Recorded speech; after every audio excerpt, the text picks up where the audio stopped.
நம்ம முதலமைச்சர் விஜயனாவோட இன்னைக்கான மாற்றங்களை பார்க்கலாமா? எல்லாரும் ஜனநாயகன் படத்துக்கு ரெடியா இருப்பீங்கன்னு நினைக்கிறேன். அதுக்கு முன்னாடி நம்மளோட ஜனநாயகத்துல என்ன நடந்துட்டு இருக்கு அப்படிங்கிறதையும் நம்ம கொஞ்சம் தெரிஞ்சுக்கணும். தொடர்ந்து ஒரு மாதம் கிட்ட ஆயிடுச்சு. ஜந்தர் மந்தர்ல நம்மளோட பிரதர்ஸ் அண்ட் சிஸ்டர்ஸ் வந்து இப்போ வரைக்குமே போராட்டம் நடத்திட்டு இருக்காங்க. நீட் எக்ஸாம்ல நடந்த முறைகேடு, கொஸ்டின் பேப்பர் லீக் ஆனது, இது எல்லாத்துக்கும் அரசே பொறுப்பேற்க வேண்டும், மத்திய கல்வித்துறை அமைச்சர் தர்மேந்திர பிரதான் பதவி விலக வேண்டும் அப்படின்னு சில கோரிக்கையெல்லாம் முன் வச்சு போராட்டம் நடத்திட்டு வராங்க. இப்படி ரொம்ப அமைதியான முறையில் போராட்டம் நடத்திட்டு வந்தாங்க. 2 நாளைக்கு முன்னாடி பார்லிமெண்ட்ல மழைக்கால கூட்டத்தொடர் வந்து ஸ்டார்ட் ஆச்சு. அப்போ பார்லிமெண்ட்டை நோக்கி சிஜேபியில் இருக்கிற யங்ஸ்டர்ஸ் ஒரு பேரணியா சில ஸ்டார்ட் பண்ணாங்க. அதுக்கப்புறம் என்ன நடந்துச்சு அப்படின்னு சொல்லி உங்க எல்லாருக்குமே தெரியும். பாரபட்சமே பார்க்காம எல்லாரையுமே லத்தி சார்ஜ் பண்ணி அந்த இடத்துல இருந்து விரட்டினாங்க. நீங்க எவ்வளவுதான் எங்களை தடுத்தாலுமே நாங்க திரும்ப எழுந்து வருவோம் அப்படின்னு ரத்த காயத்தோட, கையில கட்டோட இன்னைக்கும் நிறைய இளைஞர்கள் ஜந்தர் மந்தர்ல போராட்டம் நடத்திட்டு வராங்க. சென்ட்ரல் கவர்மெண்டோட இந்த அராஜகமான செயலை எதிர்த்து எதிர்க்கட்சி தலைவரான ராகுல் காந்தி என்ன பண்ணாருன்னா, பிரைம் மினிஸ்டரோட வீட்டுக்கு பக்கத்துல பிரைம் மினிஸ்டர் பதவி விலக வேண்டும் அப்படின்னு ஒரு போராட்டம் நடத்தினாரு.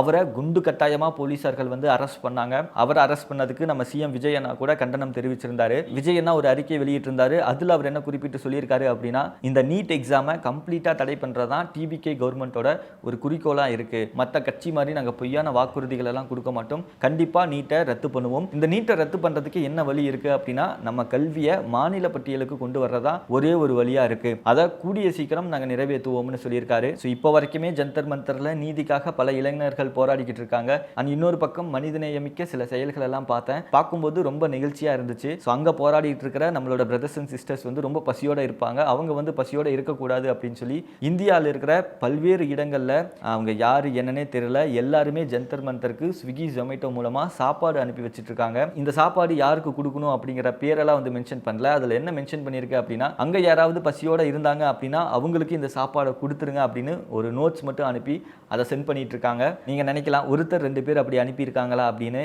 இல்ல, எக்கச்சக்கமான சாப்பாடுகள் அங்க வந்திருக்கு. எந்த அளவுக்கு அப்படின்னா, ஒரு கட்டத்துக்கு மேல சாப்பாடை வேஸ்ட் பண்ணாதீங்க, இங்க இருக்கிற எல்லாருக்குமே போதுமான சாப்பாடு வந்துருச்சு, நாங்க தேவைப்பட்டா நாங்க சொல்றோம், இதுக்கப்புறம் யாருமே ஆர்டர் போடாதீங்க, இதுவரைக்கும் ஆர்டர் போட்டவங்க எல்லாருக்குமே ரொம்ப நன்றின்னு அவங்க போஸ்ட் போடுற அளவுக்கு ஏகப்பட்ட சாப்பாடுகள் வந்திருக்கு. அவங்க எல்லாருமே அங்கே இரவு பகலாக போராடுறது யாருக்காக அப்படின்னா, நமக்காக, நம்ம வீட்டில் இருக்கிற குழந்தைகளுக்காக, நம்ம குழந்தைகளோட எதிர்காலத்துக்காக. அதனால நம்மளும் முடிஞ்ச அளவுக்கு நம்மளோட சப்போர்ட்டை அவங்களுக்கு தருவோம். ஆனால் அது மட்டும் இல்லாமல் போலீஸ் லத்தி சார்ஜ் பண்ணிட்டாங்க அப்படின்னா பயந்துட்டு இதுக்கப்புறம் இந்த போராட்டத்தை கைவிட்டுருவாங்க அப்படின்னு சொல்லி தான் நினச்சாங்க. ஆனால் நாளுக்கு நாள் அவங்களுக்கான ஆதரவு அப்படிங்கிறது ரொம்ப அதிகமாயிட்டே தான் போகுது. அண்ட் இப்பவுமே அங்கே வர யங்ஸ்டர்ஸோட எண்ணிக்கை வந்து அதிகமாயிட்டே தான் போயிருக்கு. அதனால அந்த கூட்டத்தை கண்ட்ரோல் பண்ணணும் அப்படிங்கிறதுக்காக கூடுதலா 20 SRPF கம்பெனியோட வீரர்கள் அங்க வந்திருக்காங்க. 20 SRPF குழு அப்படின்னா ஒரு குழுல 100 பேர் இருப்பாங்க. அப்ப 20னா யோசிச்சு பாருங்க, கிட்டத்தட்ட 2000 போலீஸ் கிட்ட குவிச்சிருக்காங்க. நாளுக்கு நாள் அங்க பிரச்சனை அப்படிங்கிறது அதிகமாயிட்டே தான் போய்கிட்டு இருக்கு. அதனால நம்ம முடிஞ்ச அளவுக்கு நம்மளோட சப்போர்ட்டை அவங்களுக்கு தருவோம். அண்ட் இதுக்கப்புறம் நம்ம சிஎம் விஜய் அண்ணாவோட மாற்றங்கள் நம்ம தமிழ்நாட்டில் என்னெல்லாம் நடந்துட்டு இருக்கு அப்படின்னு சொல்லி தெரிஞ்சுப்போமா? இந்த ஓடி ஒளிஞ்சுக்கிட்டு இருக்கிற செந்தில் பாலாஜியை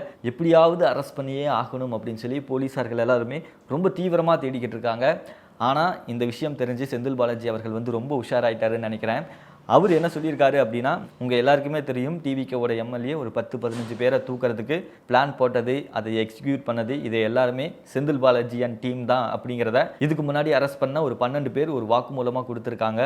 அதனால் ரொம்ப தீவிரமாக செந்தில் பாலாஜியும் அவரோட தம்பி அசோக்கையும் அதை தேடிட்டு வந்தாங்க. ஆனால் அவங்க எங்கே இருக்காங்க அப்படின்னு சொல்லி எல்லாம் தெரியல. நம்ம வசமாக மாட்டிக்கிட்டோம், நம்மளை அரெஸ்ட் பண்ணிடுவாங்க அப்படின்னு சொல்லி அவங்க முன்கூட்டியே தெரிஞ்சுக்கிட்டு முன்ஜாமீன் கேட்டு முன்ஜாமீன் வர வாங்கிட்டாங்க. ஆனால் கோர்ட்லேருந்து என்ன சொன்னாங்க அப்படின்னா, திருவல்லிக்கேணியில் இருக்கிற போலீஸ் ஸ்டேஷனில் காலையும் மாலையும் 2 பேரும் போய் சைன் போடணும் அப்படின்னு சொல்லியிருந்தாங்க. ஆனால் இப்போ வரைக்கும் போய் சைன் போட்டாங்களா அப்படின்னா கிடையாது. கோர்ட் சொன்ன விதிகளை அவங்க ஃபாலோ பண்ணல அப்படிங்கிறதுக்காக அந்த ஒரு ரீசனுக்காகவும் இப்போ அவங்கள அரெஸ்ட் பண்ணுறதுக்கு நிறையா வாய்ப்புகள் இருக்குது. இப்போ செந்தில் பாலாஜி சைட்லேருந்து என்ன சொல்லியிருக்காங்க அப்படின்னா, கோர்ட் சொன்ன மாதிரி நாங்கள் வந்து சைன் போட ரெடி, ஆனால் நாங்கள் வெளியே வந்துட்டா வேற ஏதாவது கேஸில் எங்களை அரெஸ்ட் பண்ணிடக்கூடாது, எனக்கு ஆல்ரெடி இன்ஃபர்மேஷன் வந்திருக்கு, ஏன்னா வேற ஒரு கேஸில் அரெஸ்ட் பண்ணுறதுக்காக அவங்க பிளான் பண்ணிட்டு இருக்காங்க அப்படின்னு சொல்லி, இந்த மாதிரி எங்களை அரெஸ்ட் பண்ணக்கூடாது, அதுக்கு நீங்கள் ப்ராமிஸ் பண்ணீங்க அப்படின்னா நாங்கள் வெளியே வர தயார் அப்படின்னு சொல்லி அவங்க சொல்லியிருக்காங்க. இப்போ புதிய ஒரு ஸ்கெட்ச் போட்டிருக்காங்க செந்தில் பாலாஜிக்கு. அது என்னதுன்னா, செந்தில் பாலாஜி மீது இருக்கிற கேஸை ரொம்ப ஸ்ட்ராங்காக ராஜேஷ் லக்கானியா தமிழ்நாட்டுக்கு கொண்டு வந்திருக்காங்க.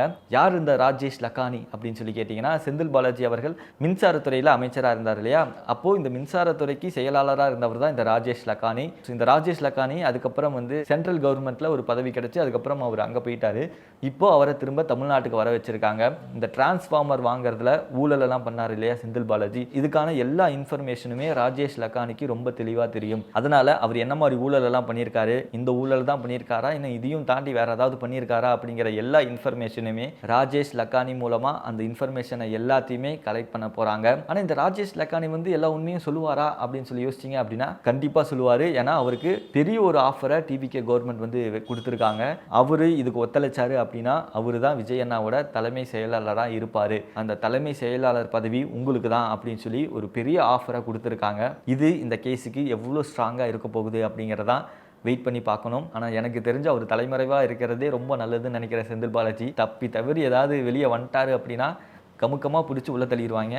அந்த அளவுக்கு வந்து ரொம்ப தீவிரமாக அவர் அரெஸ்ட் பண்ணணும் அப்படின்னு ஒரு முடிவோடு இருக்காங்க. ஆனால் அடுத்ததாக மதுரை ஹைகோர்ட் வந்து என்ன பண்ணியிருக்காங்க அப்படின்னா டிவிகே கவர்மெண்ட்டுக்கு ஒரு பரிந்துரை ஒன்று வச்சுருக்காங்க. ஒரு சஜஷன் மாதிரி கூட வச்சுக்கலாம். என்னன்னா இந்த பெண்கள் எல்லாருமே பீரியட்ஸ் டைமில் ரொம்ப கஷ்டப்படுறாங்க. அதனால் அவங்களுக்கு அந்த பீரியட்ஸ் டைமில் கண்டிப்பாக லீவ் தரணும். அந்த லீவ் கொடுத்தீங்க அப்படின்னா ரொம்ப நல்லாயிருக்கும். ஏன்னா நீங்கள் ஆட்சிக்கு வந்ததுக்கப்புறம் பெரிய ஒரு ஆட்சி மாற்றம் வந்து நம்ம தமிழ்நாட்டில் நடந்திருக்கு. இந்த ஒரு விஷயத்தை பண்ணீங்க அப்படின்னா ரொம்ப நல்லாயிருக்கும். ஆல்ரெடி கேரளாவில் வந்து இதை கொண்டு வந்துட்டாங்க. பீரியட்ஸ் அப்போ வந்து லீவ் எடுத்துக்கலாம் அப்படின்னு தமிழ்நாட்டில் இப்போ வரைக்குமே கொண்டு வரல. அதை கொண்டு வந்தீங்க அப்படின்னா ரொம்ப நல்லாயிருக்கும் அப்படின்னு பரிந்துரை பண்ணியிருக்காங்க. இது கவர்மெண்ட்ல வேலை செய்யறவங்களுக்கு மட்டுமா அப்படின்னா கிடையாது. பிரைவேட் கம்பெனிஸ்ல வேலை செய்யறவங்களுக்கும் கொண்டு வரணும். ஏன்னா பீரியட்ஸ் டைம்ல கஷ்டப்பட்டு அவங்க வேலைக்கு போறாங்க.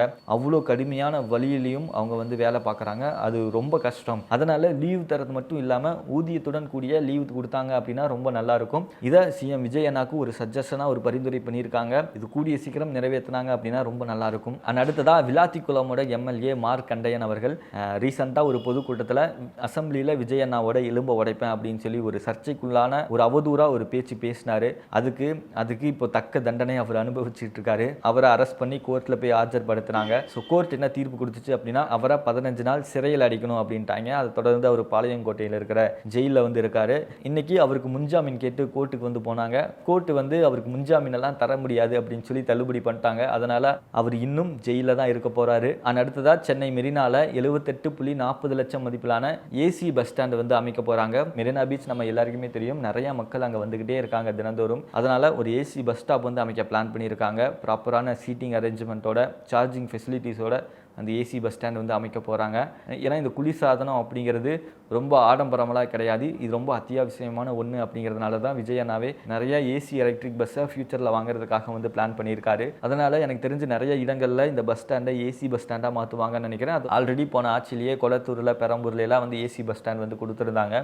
அதனை தொடர்ந்து இப்போ மெரினாலையும் வரப்போகுது. சென்னை மட்டும் இல்லாமல் தமிழ்நாடு ஃபுல்லாக நிறைய இடங்களில் கொண்டு வர போகிறாங்க. அப்புறம் போன டிஎம்கே ஆட்சியில் கொண்டு வந்த இந்த முதல்வர் காலை உணவு திட்டத்தை பெயர் மாற்றம் பண்ணியிருக்காங்க. முதல்வர் காலை உணவு திட்டம் அப்படிங்கிறது இந்த கவர்மெண்ட் ஸ்கூல் ஸ்டூடெண்ட்ஸ்க்கு ஃபர்ஸ்ட் ஸ்டாண்டர்ட்லேருந்து 5th ஸ்டாண்டர்ட் படிக்கிற ஸ்டூடெண்ட்ஸ் வரைக்குமே இந்த காலை உணவு திட்டம் வந்து கொடுத்துட்டு இருக்காங்க. அதை இப்போ பெருந்தலைவர் காமராஜர் உணவு திட்டம் அப்படின்னு சொல்லி பெயர் மாற்றம் பண்ணியிருக்காங்க. இப்போ 5th வரைக்கும் கொடுத்துட்டு இருக்காங்க. அதை எக்ஸ்டெண்ட் பண்ணி 8th ஸ்டாண்டர்ட் வரைக்கும் கொடுக்க போகிறாங்க. அடுத்ததா நாளைக்கு ஜனநாயகன் படம் வந்து ரிலீஸ் ஆக போகுது. ஸோ எல்லாரும் ஒன் லாஸ்ட் டைம் விஜய் அண்ணாவை ஸ்க்ரீனில் பார்க்க எவ்வளோ வெயிட் பண்ணிட்டு இருக்கீங்க அப்படிங்கிறத கமெண்ட் செக்ஷனில் சொல்லுங்கள். நிறைய பேர் டிக்கெட் புக் பண்ணியிருப்பீங்கன்னு நினைக்கிறேன். எல்லாரும் எங்கே படம் பார்க்க போகிறீங்க, எந்த தியேட்டர் அப்படிங்கிறதையும் கமெண்ட் செக்ஷனில் சொல்லிட்டீங்க அப்படின்னா ரொம்ப நல்லாயிருக்கும்.